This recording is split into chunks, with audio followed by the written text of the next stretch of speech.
Okay, judging alongside me are Ian and Kavindra. If there are no further concerns, we can begin the round.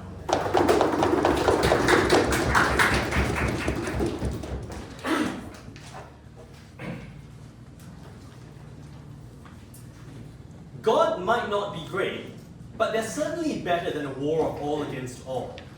We believe that we're talking about circumstances where the state's monopoly on the legitimate use of force has been displaced. And while religion is not perfect, it certainly allows us to establish a bare minimum of moral and humanitarian sanity in communities which desperately need that. What is our policy?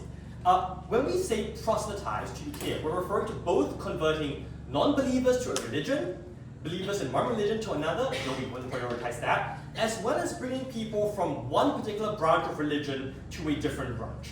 How are we going to incentivize that?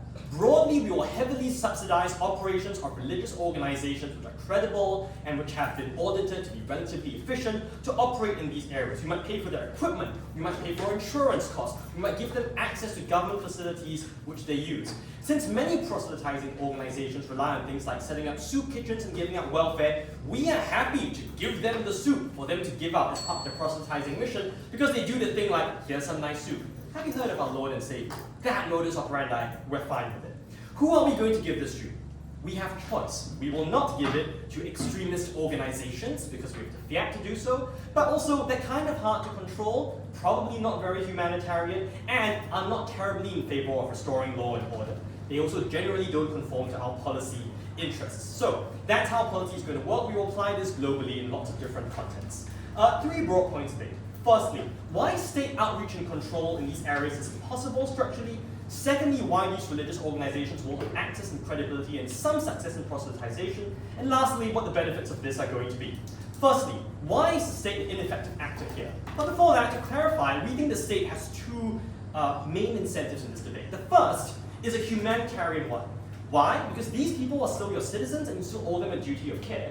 But specifically for these regions, these are probably groups you have actively oppressed in the past, and you owe specific reparative obligations to them which you do not owe other citizens. A secondary goal is a reassertion of state control, but note this is only valuable insofar as it actually improves the lives of people on the ground. Why is state control and outreach impossible? A couple of reasons. Number one, many of these reasons have long-standing, deep-seated identity differences, which means that the state in many of its manifestations is viewed with suspicion. Maybe it's because colonial boundaries were drawn arbitrarily. Maybe because of simmering internecine conflict, but these are deep-rooted and structural. But apart from just identity differences, often the state has been an active oppressor of these groups. So even if the US, for instance, if a majority black community, you might view the state with suspicion when that's the same state which built roads, which divided your communities into, and in a more distant point in the past, actively enslaved you. So often the state is actively hated. But even if it's not actively hated, especially in developing countries, these places which are geographically remote would be very hard for the state to access. The state might not have the political capital to be willing to send its own police into areas where you get body bags in return, and that political cost will be not tenable for you to bear. So for a host of reasons, the state is not going to be good enough. Why are religious organizations which will fund better? I want to acknowledge at the outright, the fact that we are funding them does mean that they are associated with the state. That is a bullet we are biting outright. The question is, on the comparative, are they still more credible and effective than the state? Several reasons for that. First, they are still distinct, right? It's a trivial point, but when you're not associated as an organization with the state and the history of oppression, right? The images of police brutality, the images of colonial wars and things and atrocities which have been done, you do not come with that baggage, even if people might be a bit dodgy about you because you're funded by the state. Secondly, we are going to prioritize sending religious organizations which have a similar religious outlook to these areas in the first place, right? And that basic cultural commonality means that people are more receptive of your message when, for instance, the people talking to you might profess to believe in the 5 pillars of Islam, right? So even if you happen to be fairly Wahhabi in your belief, and it's the moderate Nadatul Ulama talking to you, you still have a lot more willingness to listen to them because you've been brought from a young age of religious to listen to these authorities and they speak your language. Third, because they can provide concrete benefits. People, care about things like food and water. Giving people food and water, building schools, shows your goodwill, makes people trust you, and therefore makes your proselytization more effective. Lastly, note that in these areas which are often poverty-stricken, People are desperate for meaning and purpose and salvation. If you're part of a gang doing brutal crimes, you want someone to tell you that you can be absolved of your sins. You want someone to tell you that even if life is brutal and hard and difficult, there is a land of milk and honey to which you will eventually be brought to. You want someone to give you basic spiritual goods which are bereft, of which you are bereft in these contexts. So we think it'll be fairly effective, right? They can do stuff. Now, why is it when they do the stuff, things get better? The first thing I want to establish is that there's a comparative here. It's not that other religious organizations won't enter areas where there's lots of disenfranchisement of the state. All kinds of nefarious and extremist acts are competing to enter as well. Saudi Arabia every year has a budget of over $10 billion to build Wahhabi and extremist madrasas in impoverished areas exactly like this to spread its message. So there's an urgency here for us to provide competing religious organizations which can displace that. So why is it that when we get conversion then this is better? Number one, on the individual level, people are less likely to be cruel and brutal to each other, right? Fundamental to all religions is some concept of the golden rule, to do unto others as you have them do unto you, right? Abrahamic religions say all human beings are made in the image of God. Buddhism and Hinduism say there's no difference between people, we're all just caught in the great cycle of reincarnation, right? So people will feel like they ought to do less brutal things. That maybe means there's a higher barrier to someone as a child choosing to join a criminal gang, right? Even if it's difficult. Even if it means you have to eke out the difficult living as like a small business owner, selling stuff on the street, people might choose to do that. Because religion is an insanely powerful countervailing force. It offers you huge rewards in the afterlife, infinite rewards. It offers you a chance of self-worth and redemption. So even in the face of coercive threats, people will change. But secondly, it changes how criminal organizations operate. Very often in these areas, criminal organizations have taken over the function of the state. They are the dominant power. Now, as we see in Central America with large criminal gangs, when they explicitly claim to become Catholic, they actually end up adopting much better practices. For instance, many of the most brutal gangs in El Salvador actually punish internal gang members who are incredibly corrupt when they end up collecting tax as a form of payment bounty for individuals. They crack down on things like atrocities like skinning civilians alive, which gangs which have converted to Christianity do a lot less. So the point is this, even if criminal organizations which cannot be displaced as still in power, when people convert, when they buy into these ideologies, they become much less brutal and much less horrific. At the end of the day, the state can't do it. God does a better job. I think that's how comparatives work. Practicals.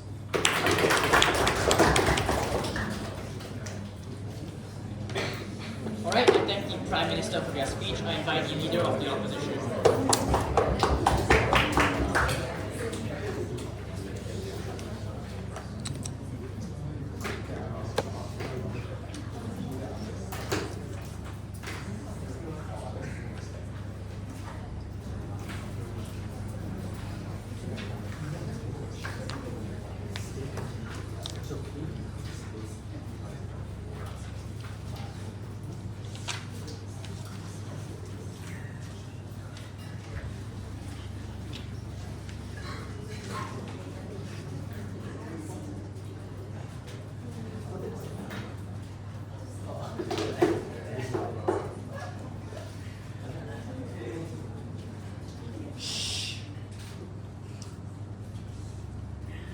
Important for the government case to understand is that religion can be feasibly good, but it can also be feasibly bad. This is why some people are able to access catharsis and self-actualization via religion, but it is also why some people are abused by the system and are fundamentally opposed to it. The capacity for you to access the benefit of religion is highly dependent on individual circumstances and having the ability of choice and a diverse amount of options for you to access this religion. When you homogenize and create when you create a hegemonic structure of religion under that type of house, we don't think you're able to access these benefits. Several points of framing before rebuttals. First of all, we think that within these areas where you already have religious churches and institutions, we are willing to bite the bullet that often these are institutions that, for example, have less followers, have less influence. However, we think that they still have a devoted amount of individuals that routinely go to these areas in order to get self-actualization and catharsis. So it cannot be the case that this is exclusive under their type of house. But second of all, let's frame out your model. Because Ashish is very convenient when he describes what your model is going to be like.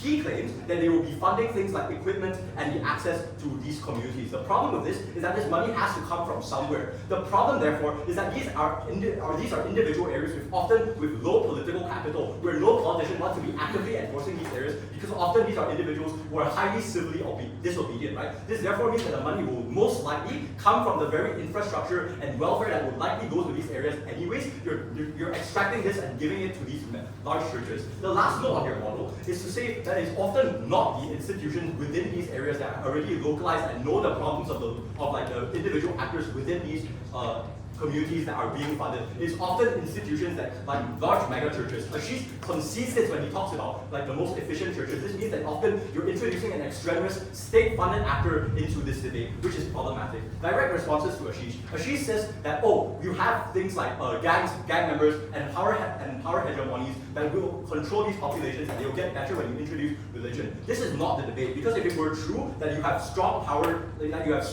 like gangs in the area, they will never allow strong state-funded actors to enter anyway, so that will not be the debate. What we think instead is rather particular areas.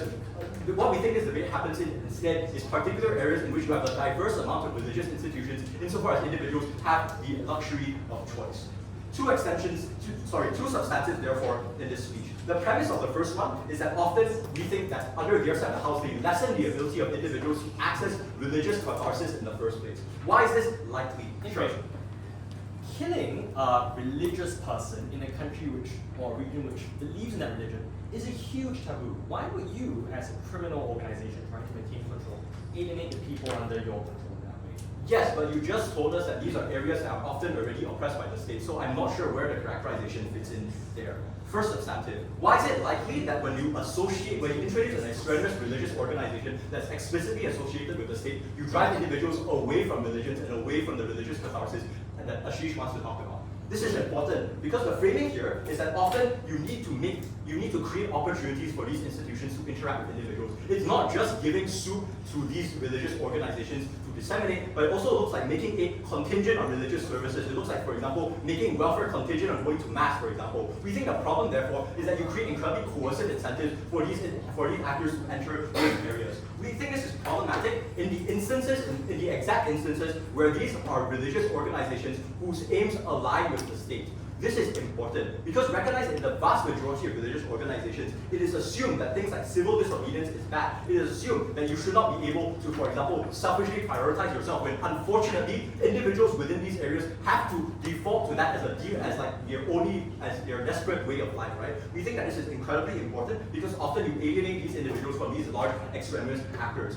What do we think is the counterfactual? We think that outside the house, we have individuals who are not coerced, who often have the ability to go to these religious institutions anyways. Why is this likely? One, because individuals often are looking for a purpose of life, right? So this scales with the benefit coming out from the government. Because if we are to believe that individuals are very willing to opt into religious narratives, they are likely going to be willing and desperate for these religious narratives on both sides of the house. So we think that these individuals have incentives to go to these religious organizations anyways. But the second thing here is that often a diverse amount of religious institutions are not exclusive. We think that when you create a dominant religion, you're more often going to prioritize things like mainstream narratives of large mainstream religions that actively exclude individuals. This looks like, for example, telling sex workers that their work is illegitimate, that your only means of surviving is bad, that you are actively going to hell because of these kinds of things, right? We need to alienate these individuals in those particular circumstances. It looks like LGBT individuals, right, who are forced to be ostracized from their support structure within these incredibly vulnerable groups. The framing on why this is important is often because minority groups that are in particular not part of the majority often reside within these communities with high amounts of civil disobedience. This is because often they are disregarded by the mainstream political opinion, they are disregarded from the demographic majority, and often they are relegated to these particular areas. We think it's particularly harmful when you harm the most vulnerable actors in these situations in the instances in which religion is persuasive. So why is this debate winning?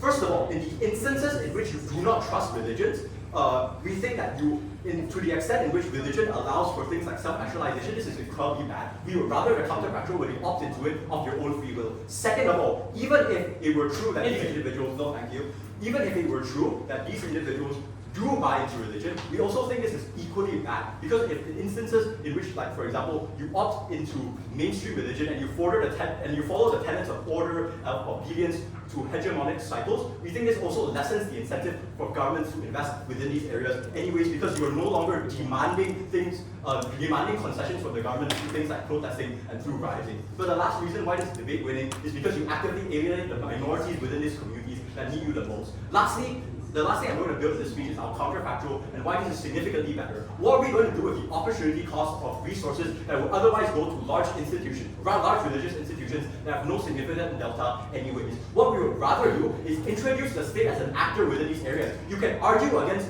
things like religious organizations that force you to believe things like a hegemonic power is good, that a divine actor is real, but you cannot argue against things like hard infrastructure, like investing in education, like investing in welfare. We think individuals would be a lot more receptive to this if it were true that if Ashish's frame is true, that these individuals were historically disregarded by the state. We think that they will be particularly receptive to these kinds of things because it shows you that the state is paying attention to you. We think that on the comparative, we are better able to build trust in the instances in which this is what the state wants. But most importantly, we do not force individuals into religion actualization. We do it of their own free will. We're so proud to be opposing. Thank you to the Leader of the Opposition. I invite the Deputy Prime Minister.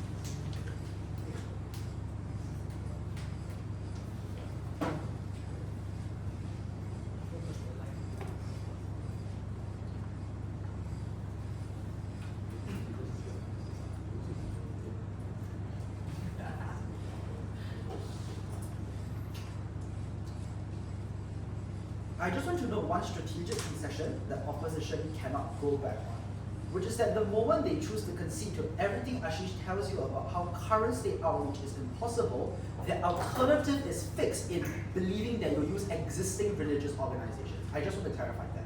But what do these existing religious organizations actually look like?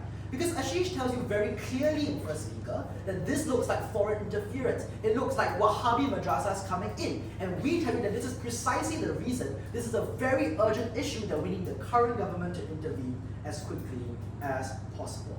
I'm going to be upfront with you. I don't think this is going to be a very organized speech so kids don't learn. But the reason for this is that they really just don't clash with the vast majority of our case at all. And just a bunch of one-liner assertions that I'm not sure what the strategic value is. So I'm going to take them one by one. Might be messy, but probably wins us the debate. The first layer of assertion they give us is that organized crime won't allow religious institutions to enter. But I would note that this is probably not true. And the reason is you really don't dare to attack someone who comes from a position of religious authority. There are so many reasons and so many examples of the mafia, for example, being afraid of anybody or any priest that comes from a position of authority within the Catholic Church. And the structural reason for this is that there are sufficient number of people who do believe in these religions, who do believe that these are people who create a lot of meaning for them. Therefore, if you attack these very people that many people already currently treasure, you are going to get a huge chunk of uprising that you will no longer be able to maintain control over. So for the vast majority of organized criminal organizations that want to maintain control and stability over an area, they will never dare to attack somebody from a religious organization. But the implicit response that they give is, no, but surely this comes from the state. But as we observe, it is very different from attacking a state-sponsored policeman, from attacking a priest who may have gotten some state funding, but largely is aligned with the broader Catholic community as a whole, rather than that individual state. That's why we think it's still probably possible for us to have religious organizations enter even areas of organized crime. That's why it's out. The next thing that they say is that we will just use existing religious organizations. There are two responses here. The first response that we give to you is obviously that current existing religious organizations aren't great because they tend to be funded with extremist intent. No response at first. But the new analysis here is that this is just not true and that not many of these religious organizations currently exist. And the reason is that it is incredibly high risk and it is incredibly risky to go into such areas. Who's to say that when, for example, you try to build roads to access these areas, that these roads won't be taken down? Who's to say that when you build all of those pipes, people won't peel back all those copper wires, for example, and sell on the black market? Like, all of these are real examples in which high risk, the endeavor of entering a high risk area of organized crime means that many religious institutions aren't willing to do so. How do we solve this? Problem? We solve this problem by giving state funding, by giving state subsidies, by promising or helping them purchase some of the insurance that helps them to recoup their losses even if these kinds of things happen. That's why it is only on our side that religious organizations will enter. So let's be clear, they concede that religion brings a lot of meaning. It is only on our side, no thank you, that people get access to this, because in the absence of state funding, no religious organizations are likely to enter.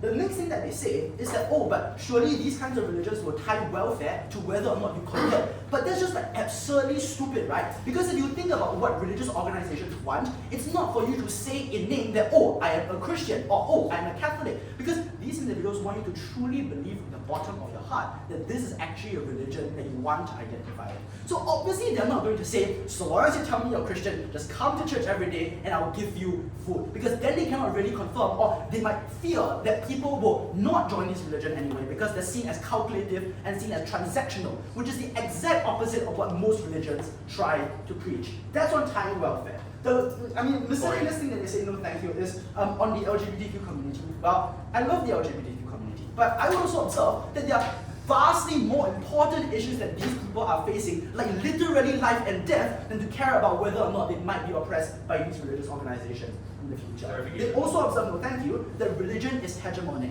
Yes, but like hegemonic isn't a word that you can just throw out without looking at the comparative. The comparative is a hegemony of organized crime. Maybe we cannot peel back organized crime completely, but what we prove to you is that the benefits of having religious organizations enter is that we can moderate the extent of the organized crime. You can make sure that maybe it's a little bit less cruel, or there's more humanity in the ways that they carry out all of these protocols. All of these are responses that we give. Some of them preemptively in first, 0 responses so far.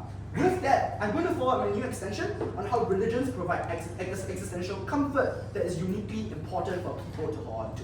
And I want to first observe at the top of this argument that they don't have access to any of the benefits I've put here at all, because I've already shown you that religions currently don't really enter these scenarios, or even if they do, they come with nefarious intent that distort the real purpose of religion. Why do people currently not have access to any other forms of meaning? We think there are 3 large reasons for this. The first is that often these are areas of high poverty, but before I move on, yes. I know that our first speaker said that it's a comparative, but can you clarify why will people join this religion if they see it as being associated with? Thank you, he proved that, but also second half of my substantive. Okay, the first part, right? Why is it that they currently have no access to meaning? One, they don't have like material comfort, for example, because these are areas of high poverty. Second, that in areas of high conflict and crime, you are likely, or perhaps more likely, to lose certain friends or lose certain family members. That just means that you often do not have as much connection with the rest of the people around you. Or the third, that general suffering that you face in this crime-ridden area just means that it is practically impossible for you to pursue other forms of meaning. Now, directly answering the POI, why is it that people will uniquely buy into this religion, and why is it uniquely attractive and meaningful?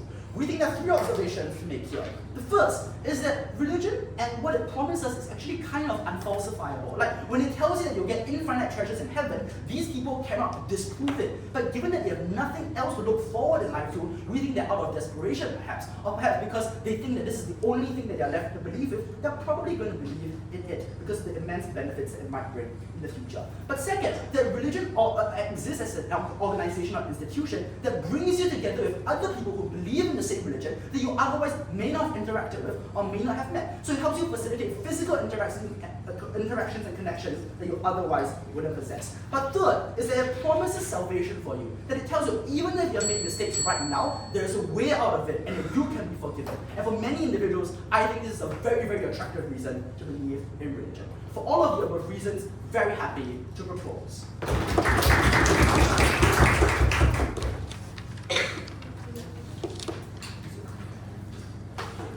Thank you to the Deputy Prime Minister. I now invite the Deputy Leader of the Opposition.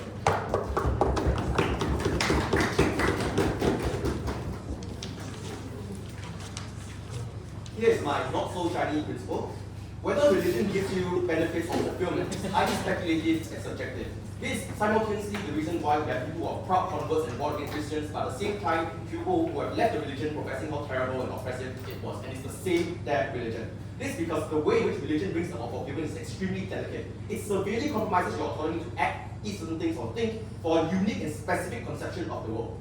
My point is that religion does only work for some people, it's wrong for many other people, and oftentimes it harms them in very bad ways. A couple of reasons. The first is that it fundamentally assaults your protected attributes. Insofar as, for example, you're gay, or you can't act in a familiarly filial way, like it's considered to be a sin. Secondly, it coerces you from certain life experiences with the potential to give you a lot of self-actualization. So you cannot eat certain food, you cannot have certain interactions with certain people that may be important to you, but live out certain lifestyles. It means that you cannot become that version of who you want to be at the end of the day. Or third, it coerces you to act against your own self-interest. So for example, it's the case that you're a poor person and to give up 10% of your time towards an institution, or give up like that one singular day of yourself to have to rest on a Sunday, for example, because you have to go to some church and sing a song. Why is it the case that these harms are relevant to debate? I think the first is that the religion itself is very entrapping, and the reason for that is because it brainwashes you to think in a particular way, to do more judgment in a way in which you don't have autonomy of. Additionally, it hijacks your own community, so it's very difficult for you to opt out of the community, to opt out of that lifestyle and belief. I think it's worse on their side now because religion is intrinsically tied to protection. The idea that if you opt out, you might be under attack by other people who think in a certain way, and now you have to risk that in order to achieve your freedom is something that I think is morally atrocious. The second is, I think many of these people in these regions are likely to have traits or protected attributes that do not align with religious tenets in the first place. So people like sex workers, people who have complicated relationships with their parents or communities that doesn't allow them to act in filial manners. These are people who have found safe spaces in these places, even though they're not ideal. These spaces can be taken away from these individuals for the assertion of moral subjectiveness. The third is that harms are likely to be far worse than the worst of atrocities coming from syndicates and governments, etc. And the reason for that is because I think religion threatens unto you eternal damnation and moral judgment that your existence is unworthy and undignified. I think people can cope with that. I think people can be skinned to death and suffer through tremendous pain for that 1 to 2 or even 3 days. But the very reality of you having to live with a religion for a very prolonged period of time and then having no dignity and fulfillment after experience is something that I think is terrible. Why is this then extremely important to debate? I think the reason for that is because then the government is now complicit in the harms that they enact upon the individual. I think the first thing that I want to talk about is that it's a principle wrong to move the balance of a person's capacity to opt into religion by any degree. There is a singular way to opt in, and that is one where there is as little influence as possible. And the reason for that is because the individual, and only the individual, know unto himself as to whether it's the case, but it's likely to be the case that religion is likely to benefit him. Government necessarily compromises moral principle because they exert some degree of influence. Firstly, for some people, they opt in thinking that government's benefit and incentives are likely to trickle down. On the flip side, some people are likely to be opting out because they fear some level of government intervention. No, that we don't have to defend a world in which we get perfect moral execution. We agree that on outside the house, some level of influence exists as well. But the point we're trying to make is any level of influence make it so that you harm this individual to a degree in which you cannot take moral culpability for. They assert to us the comparative of religious extremism and other bad state actors funding and going to enter these spaces. I think the moral thing to do here is to make it so that these actors no longer have the capacity to funnel money in and get these religious actors to act in this certain way, not to go in and compete with them as well to replicate that moral harm unto the individual. The reason why I think this is extremely important is because I think at the end of the day, although this is a moral wrong committed by the state, the entirety of its consequence is borne entirely by the individual himself, and that's something that the individual cannot opt out of. So insofar as you want religion to be exercised in its best capacity, you have to protect this moral principle. Sure. Given that the realistic comparative is that people who want religion will find it in locally grown or foreign imposed extremist organizations, I'd appreciate a response to the first time. So I think that I get to the reason why religious politicization happens in this best form outside the house, but not that the moral principle still stands. Any level of complicity and influence make it so that the fact that religion itself could have been a moral escape for these individuals is then harmed and therefore no longer accessible. That's something that I think will stand at the end of the debate. They necessarily have to do some level of trade-off against that. The second thing that I want to spend a lot more time on is that it changes the incentive structure and method by which politicization happens. At the moment, I think I agree with the categorization. These areas are extremely difficult to get to. So outside of very extraneous examples of how we can penetrate these areas with a lot of money because we get funding from Saudi Arabia, oftentimes People who enter these places are people with very good intentions. They want to go there to help people. They want to go there to self-actualize, to make it so that the religion reaches the right people and help them in the right ways. What that means is that they don't help them on the expectation that they convert. Naturally, they don't want to do good service to the communities at hand. And derivatively, if it's the case that people want to find religion, then they do so. I think what that means is that on outside the house, we do get the best form of conversion, and it's important because religion, as I've said, has a monumental capacity to hurt individuals by the ways in which I talked about earlier. What is then the government's model? I think two things. The first is they have to defend the fact that they favor and empower very organized religions with some capacity and incentive to push politicization. This looks like, for example, the capacity for you to organize not just one religion, but a lot of them, advertisers, getting a lot of incentive and messages out there as one person to attend them. And that makes it so that the religion that they are creating is inauthentic. It's not done to the service of the individual at hand, or makes it so that certain mega conglomerates take over the area and there's monopoly over what people necessarily think. This is bad because they agree to comparative as to why competition is important. I think competition happens in its best form outside the house. We have people who are only well-intentioned to come to talk to people about why it's the case that the religion that they are politicizing necessarily resonate with the individual on the ground. The second is an incentive, I think, to force or bad faith religious conversion. Because Ashish claimed that he had the fiat to say that, hey, I only want to fund certain organizations or things to be done in certain ways. But at the same time, he concedes that there is monumental state failure in these areas. What that means is that you don't have the capacity to enforce the way in which religions likely do things. But what you do now is you incentivize religions to come back and report to you that, hey, I converted a lot of people. Presumably, these are things that they're engaged in. What that means is that religion then happens in the worst case scenario where people no longer have that choice. They're coerced and they are enticed by the capacity to get resources, to get autonomy, to get catharsis. But at the end of the day, they give up so much of their moral authority that they then live a miserable life. That consequence is then something that I think is moral, is important, and is standing left in the debate. They necessarily have to take this trade off, otherwise, I don't know how is the case that they get the end of the impact. What that means is that we agree that religion can help people, we just think that the way in which we use religion is something that is best done to the community's self-interest. For all these reasons, please side with opposition. Thank you, the Deputy Leader of the Opposition. I invite the government.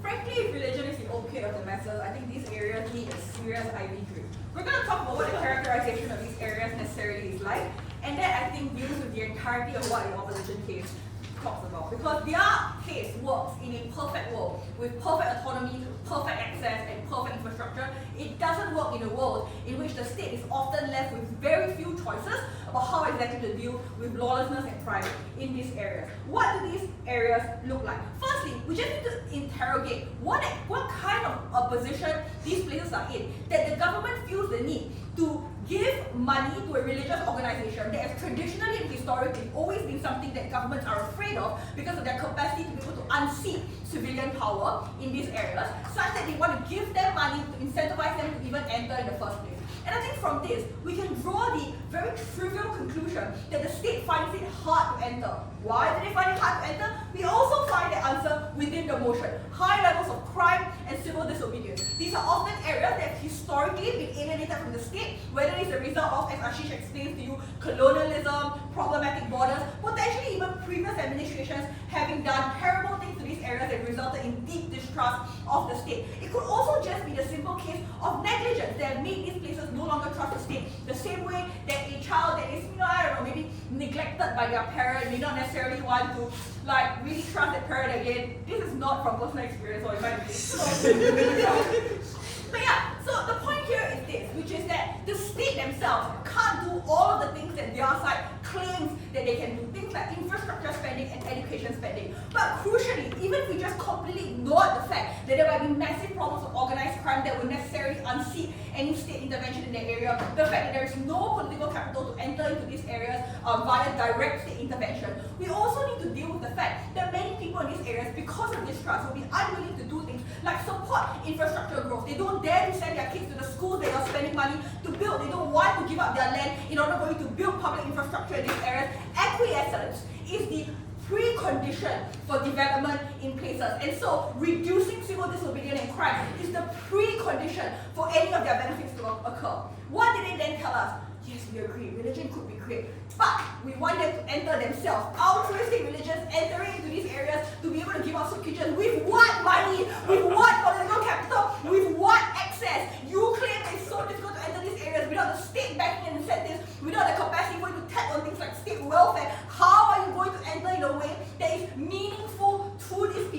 and in a way that is directed, that is able to displace existing norms. But I'll take it from you, okay? You said altruistic religions will go in. We say terrible religions will go in. Because yes, religions might have a bleeding heart, but what are the kind of religions that are sufficiently motivated to spend the millions of dollars to be able to enter into an area with high crime, risk the lives of their missionaries in order to develop your area? Saudi Arabia.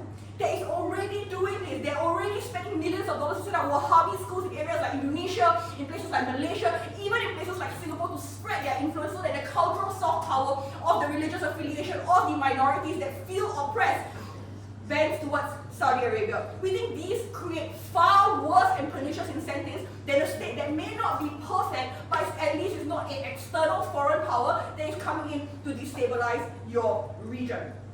Secondly, how exactly are we able to make this policy significantly effective for the people on the ground? They told us, yes, but they still perceive of your religion as coming in as a state-sponsored actor, so they're never going to cleave to that religion. But there is a distance, guys. This isn't a comparative. State going in, or but perhaps a religion that's seen to be backed by the state entering. At the very least, religions oftentimes are seen to be markers or signifiers of a global movement, which means that there is at least a distance or at least a distinct ideology that individuals can attribute to their religion that doesn't exist on their side and that doesn't exist for the state. But secondly, they come bearing gifts. It's like the three wise men and baby Jesus. They were like, yeah, we have incense, we have gold, please come accept us. People will be like, okay, sure, maybe you are state backed, but because of that distance and because of these gifts, I'm more likely to want to cleave to you, to listen to what you have to say. No, thank you. Thirdly, religions preach the idea of fulfillment, of salvation, of meaning. When your life is really crap, you really want something, you want the idea of eternal happiness, you want the idea of endless treasures waiting for me in heaven, and you're more likely to cleave to these ideas when there is the initial output of gifts as well to lubricate the process of you entering. But secondly, I think this policy is particularly effective as well, precisely because religions, even backed by the state, have their own forms of ideology, in 1 second, that make them like pretty good actors. But before I go into this, yes? Why would they accept these gifts, or rather, why would these gifts be effective?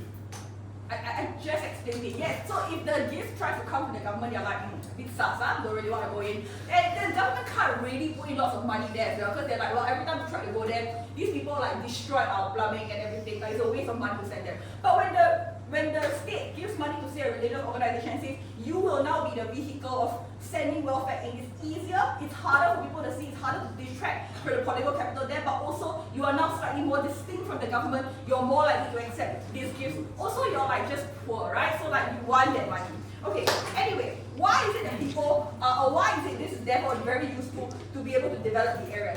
Religions, they can be not great, right? But all of the harms that Thanh talks about, like, I have to give up my Sunday, I have to go and sing songs, or this really sucks, I cannot eat pork. Like, look, when you're a religious individual, none of these are constituted as harms to you, right? So those kinds of principal wrongs that he speaks of doesn't exist. But crucially, things like, for example, hating LGBT individuals, or like hating on sex workers, for example, or things like, for example, discriminating against people who don't convert. Note that for many religions, they are literally trained to adapt to the area that they are in. That is why in many areas with high numbers of sex workers, religious organizations are in the forefront of saying, we welcome you into our family, God will forgive your sins, here are some educational programs to reform. Because it makes no sense if I'm trying to convert you, but I say, you are the devil, you are going to hell. Like, I get this debate about persuasion, guys. If we can do it, the religious organization can do it too.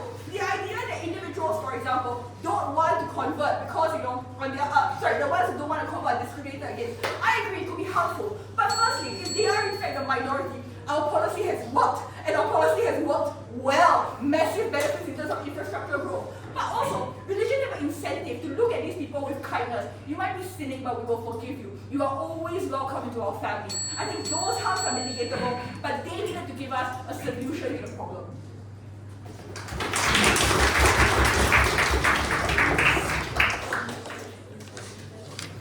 Alright, thank you, the government whip. I invite the opposition whip.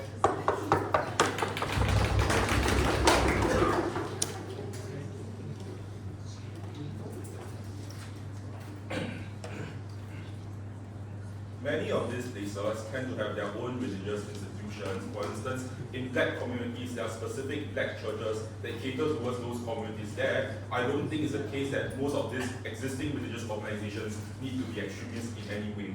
The churches that they incentivize to come into these places tend to serve majoritarian needs. That's why they were big and have the ability to gain the credibility of the government. But this is also why people on the ground do not trust these religious institutions and therefore do not accept the help coming out from this religious institution.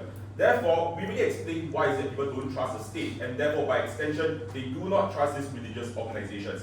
Their response to this was to say it is a comparative. This is not actual reasons as to why people will still trust the state. Because even though it's a comparative, they never give us any reason to explain why their comparative is true, why is the case that people or more people will comparatively come and accept the state in general. But additionally, their claim is that people enter religion through helping people self-actualize. This claim came out from DPM, but this is contingent on proving that people will even be accepting and receiving the teachings from these religious institutions in the first place, which is why a lot of DPM's extension actually doesn't play a big part in this debate as a whole. I also want to note that the government also cannot make the claim that, well, these churches give gifts to people, and because people are desperate and want money, that therefore they accept the religious teachings of this church. Because if that's true, then they will do the same with state welfare as well, and therefore this contradicts their claim that state welfare, that the state cannot reach out into these places in the first place. But even if it's the case that on the comparative, some people go and see this church, some people receive the teachings of this church. The problem is this: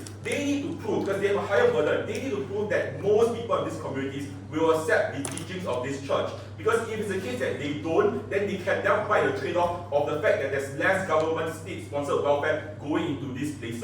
Their claim is that these places got a lot of crime, and therefore your copper wires will be taken away, that you cannot go inside there to build this kind of infrastructure. But at the same time, they accept that the state has a monopoly on violence. These two things cannot be true. I believe that you can possibly send police officers or military people there to ensure that these infrastructures are properly built. And that's how you build trust within these communities. No, thank you. When you put in more money in these places, when you give them more welfare, when you are able to ensure that these neighborhoods look better, no, thank you. That's the point in which you gain the trust of these communities. But this doesn't exist under their side, because that funding is diverted towards incentivizing these mega churches or other kinds of religious institutions to enter these places in order to build up these areas. They then tell us, well, there's a certain sense of urgency. Yeah, I think in 5 minutes, so don't keep QIE. There's a certain urgency in this because these religious institutions in those places are extremists. Then they will do things like bomb people and shit like this. I want to note that if it's the case that people do not trust the religious institutions that the state sponsors, then they are still going to join these extremist religious organizations anyway, because they trust them more comparatively to these to the state-sponsored religious institution. And this is problematic because at the point in which they still incentivize these other religious organizations to enter these institutions into these neighborhoods, is a point where they don't have enough money and funding to do things like state welfare infrastructure, so they don't build the trust of the people on the ground. As a whole, the conclusion of this clash is this: their policy doesn't work, and it comes at the cost and trade-off of actual funding, infrastructure, and state welfare within these places. But we went a step further and we explained, even if they do work, we think that this is a bad outcome. Sure. Your policy is now to send the police and military into these areas to guard the people building the infrastructure. Is this conducive to state relationships with the people? I think it's on both sides. The end result is that they're still not going to trust the state. At least on outside, there's still a path towards trusting the state when there's actual infrastructure being that's forced to be built in the first place. Let's then talk about the even if here. Let's assume that they work. Okay? The problem on their side is they assume that civil disobedience is an a priori bad. But we don't think that's the case. Because as the motion suggests, and as they have also alluded to, the reason why these people commit civil disobedience is because the state has fundamentally failed them. Because there's things like systemic oppression within these kinds of communities. And we think that it's only at a point in which civil disobedience happens, is a point where the state has an actual incentive to go down there and try to protect and try to improve those communities, or try to change certain policies on the ground in general. Notice that, and I can throw in some examples to explain why this is the case. For instance, the United States only took away anti-segregation law after there were massive riots following the death of a Mule Taylor, for instance. So civil disobedience plays a really key part in trying to incentivize the state to be able to acquiesce towards the request of these particular communities. Additionally, most states want to avoid things like social unrest, because if it's the case that there are communities with high levels of social unrest, or society has some form of social unrest, it's a point where things like investments and the economy does worse as well. Which is why at the point in which there's greater forms of, which is why civil obedience is important in trying to push forward these communities to ensure that they get certain forms of rights from the state, and why the state has an incentive to help these kinds of places already. Their claim then is that that we need to resolve civil disobedience because, the reason why civil disobedience disappears under their side, as they claim, is because religion often positions authority figures such as God, for instance, to be above the individual, that they give you a higher sense of purpose. And by extension, that form of obedience also extends towards the state themselves. So the end result is this: at the point in which more and more people believe in whatever God that these people, whatever God that these religious institutions enter in these places, is a point in which they are likely to be more and more submissive towards the state.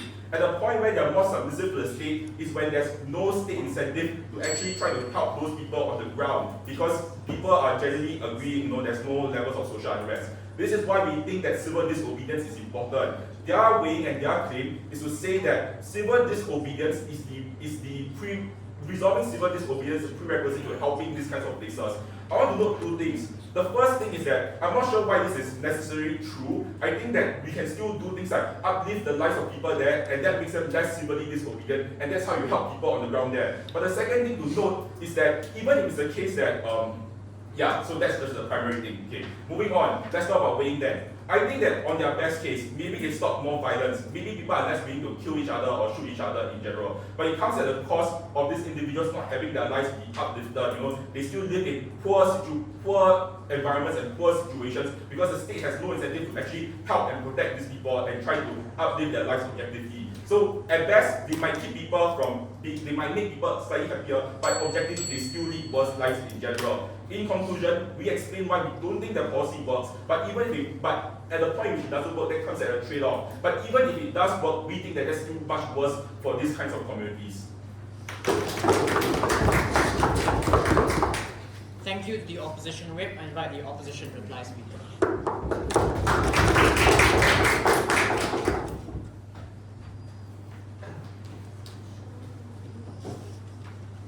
It is likely the case that the propensity to effectively improve these areas are highly speculative. Religion can't save these areas by the roots.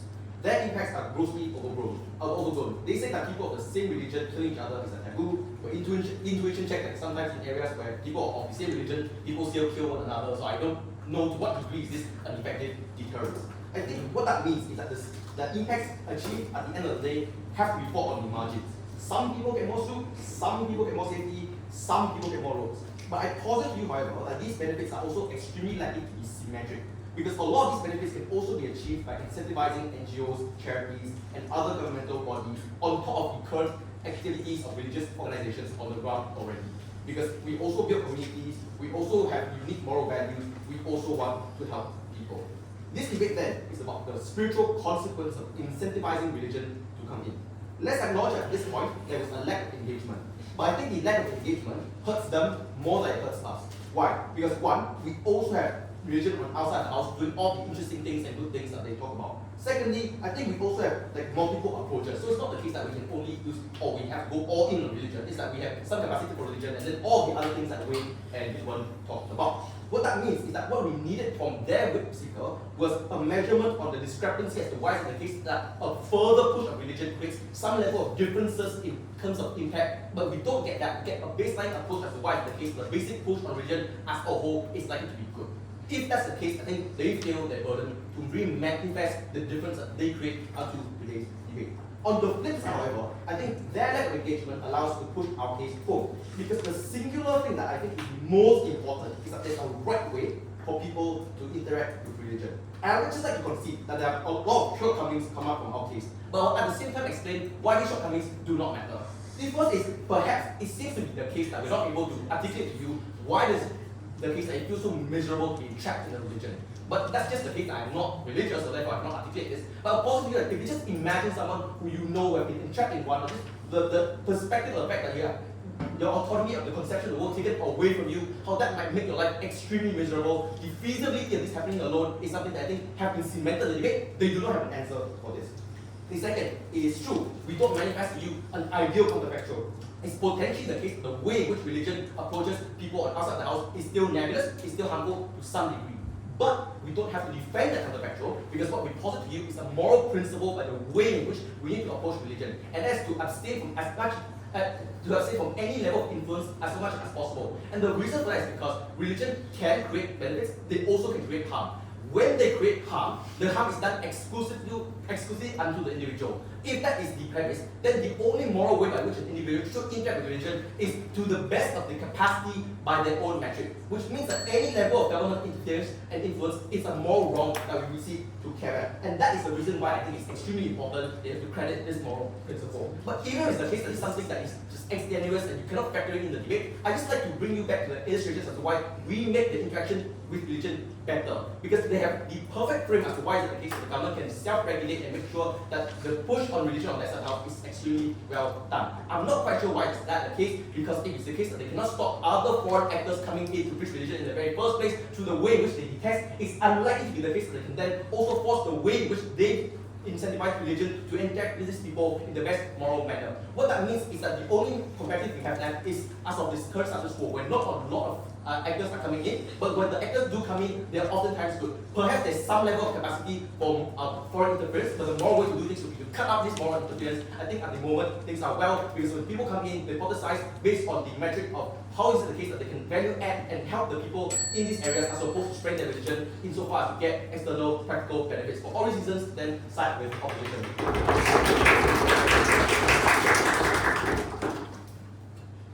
Thank you to the opposition reply speaker. To conclude, let's have the government reply speaker.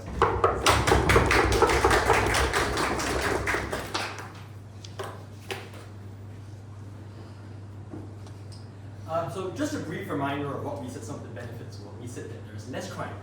People don't get murdered. Blood does not flow in the gutters. Criminal gangs don't skin civilians, as they do in many of these lawless regions, right? The response was, have you considered the nuanced impacts of this on intersectionally oppressed LGBTQ people living in these areas? Now, I like intersectionality, it's cool, super clever, in some debates it's impactful, but I'm not convinced debating is so left-wing yet that merely incanting those words grants you a victory in this debate. But that's only one of the cases they ran.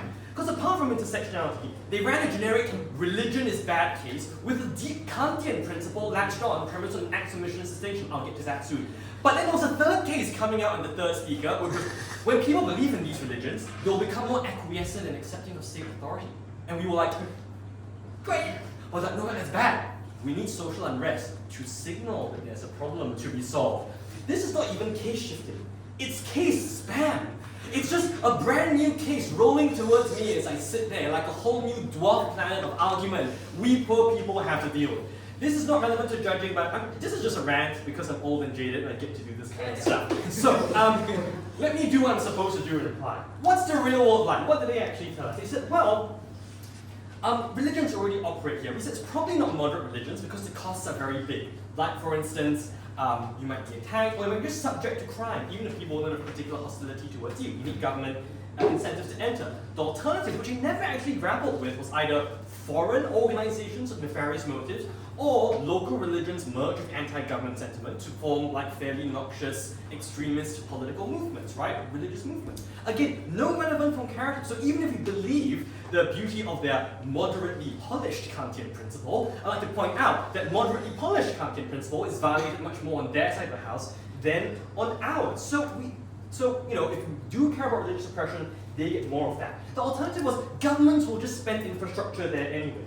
We pointed out it's hard to spend infrastructure effectively when the copper from your stuff might be stripped out to the black market. In third, they said, we will send the soldiers in. We will send the police in, and they will love us for it. It's like watching Dune all over again, actually. But so to be clear, their model of like hearts and minds is guy comes up, poor dude struggling, tries to strip the copper from the pipe.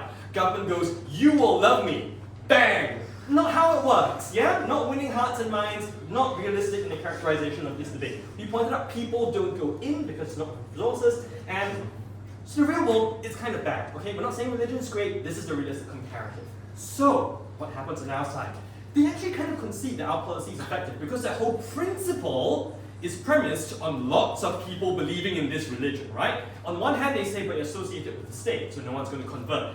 But they are going to convert so fast and furious, it's coercive. And again, what about those intersectionally oppressed, like sex workers, LGBTQ people, right? Pick a world, guys, so I don't need to do even if rebuttals all the time. Okay, so what will actually happen? We told you they won't be effective because there is significant distance from the state. We gave you comparative analysis from the beginning. We told you that religions are sensible in the way they do outreach to vulnerable minorities, right? Like, as Sherman demonstrated, it's hard to convert people to your flock when you tell them simultaneously that you hate them. You might tell them that they're sinners, but you give them a route to salvation as well. What are the outcomes of this going to be? So let me be very clear on this principle. They said the state is complicit in oppressive beliefs people have. The state is complicit on either side, either by omission, when you don't do anything to help them, or by commission. The question is, what structure makes you concretely feel better and makes you have concretely less crime and concretely less brutality, given that agency is in itself a wash? We give you some very clear mechanisms of that from the beginning of the debate, and they were not sufficiently engaged with. And I'm just going to say, I think we explained that clearly enough that I do not need to go through them all over again.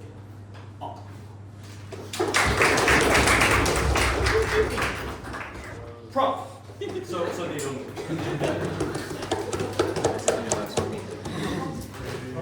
All right, thank you.